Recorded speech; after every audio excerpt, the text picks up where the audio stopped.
Ukiwa na roho ya uvumilivu, kuwa na roho ya unyenyekevu. Watumishi wengi wamejipiga kwenye kifua, wamejiona. Msikilizaji wangu, tena na kusalimu katika jina la Bwana wetu Yesu Kristo. Mimi ni mtumishi wa Mungu, Pastor Asifiwe Nyota. Natoka kwa kanisa la Elohim International Church. Wengi wananijua kwa jina la Mama Sandrine. Nawapenda na ninawajali, mara nawatakia laheri usiku kama vile mchana. Nataka kuzungumza neno kidogo na ni neno fupi.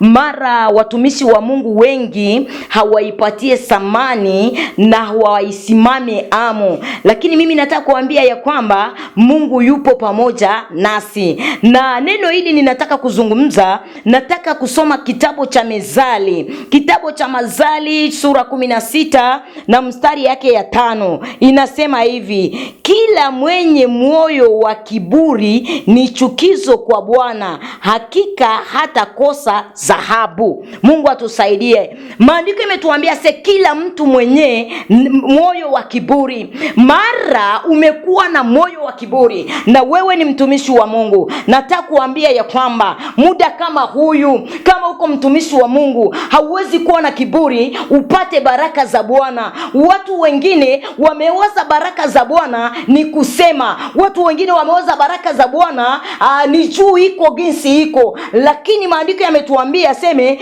kila mwenye moyo wa kiburi. Acha nikuambie, siku moja Mungu akamwambia Daudi, wewe njoo una roho ya ufafanuo ama roho nzuri kuliko roho zingine. Acha nikuambie msikilizaji wangu, usijiinue, maana kila kitu ambacho kimejiinua kitashuka, na kila kitu ambacho kimeshuka Mungu atakipandisha. Acha roho yako ya kiburi, tumika pamoja na Mungu. Kama wewe ni mtumishi wa Mungu, na kutakia heri, ujue ya kwamba kila roho yote ya kiburi, moyo wa mwanadamu, Daudi Mungu akamwambia, we Daudi, moyo wa mwanadamu mdanganyifu kuliko vyote, na kila kusudi lote ambalo umeshakia ni liovu. Watu wengine wameingia ndani ya kanisa, watu wengine wameingia ndani ya nyumba ya Mungu, lakini wamekuwa na sababu fulani. Lakini nataka kuambia mpendwa, sai ukanisikia, acha roho yako isikudanganye, maana kwa kutumikia Mungu, tumikia Mungu kwa kweli, tumikia Mungu kwa haki, roho yako impendeze Mungu, maana roho ambayo inapendeza Mungu,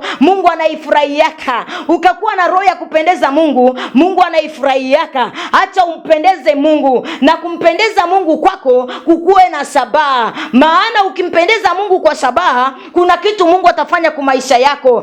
Acha nikuambie ya kwamba roho ya kiburi Mungu hapendezwe nayo, roho ya chukizo Mungu hapendezwe nayo. Mungu anapendezwa na roho ile ambayo imevunjika mbele ya Mungu. Maana Daudi, na maandiko yanatuambia ya kwamba alikuwa mtu ambaye amependezwa na Mungu. Roho ya Davidi ilikuwa inapendezaka Mungu, na maandiko yanatuambia ya kwamba Davidi wakati alikuwa anaenda mbele ya Mungu akitubu, roho ya Mungu ilikuwa na kiti ya Mungu ilikuwa natingizika. Roho ya Mungu ilikuwa nafurahishwa na jinsi Daudi ameshuka mbele ya Mungu. Nataka kutakia muda kama huyu, mtumishi mwenye uko unanisikia, mjakazi mwenye uko unanisikia, roho yako anza itengeneza tena, maana Mungu ameniambia ya kwamba kila mwenye moyo wa kiburi hautamuona Mungu. Roho yako haiwezi kumuona Mungu kama hutembee pamoja na Mungu. Tembea pamoja na Mungu uone nuru ya Mungu. Tembea pamoja na Mungu uone mkono wa Bwana. Tembea pamoja na Mungu, neema ya Bwana ikupate. Mara ukuwe na roho ya uvumilivu, mtumishi mjakazi, na kutakia kukuwa na roho ya uvumilivu.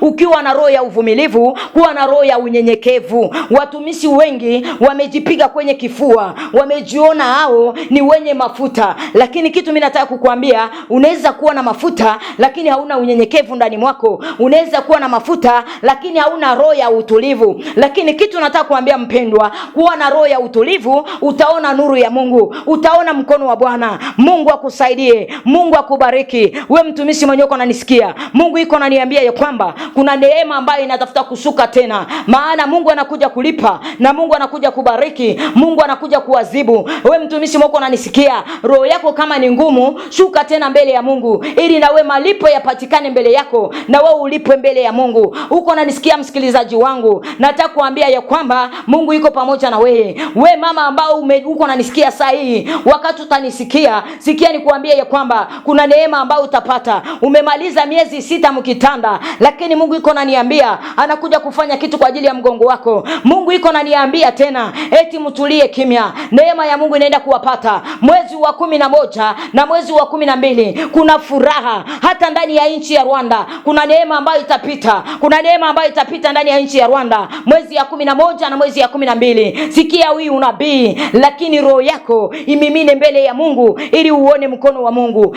Ewe msikilizaji wangu, usiogope basi. Mungu yuko na shabaha yako, lakini ana haja ya roho yako ushuke mbele yake ili akubariki. Mungu akubariki, Mungu akutendee mema, Mungu akujalie kila laheri na baraka za Bwana zikupate. Amen. Acha niombe pamoja na wewe. Mungu wangu wa ajabu, kila yote ambaye atasikia maneno haya yapate nafasi ndani ya mwili wake, na zaidi ya bomoe nanga za shetani, na neema yako imupate. Fungua roho za wapendwa, maana roho yenye haina subila haitakuona Mungu, bali roho ya uvumilivu itaona nafasi mbele ya macho yako. Wasaidie, watendee mema mjiza kwa damu ya Yesu. Amen.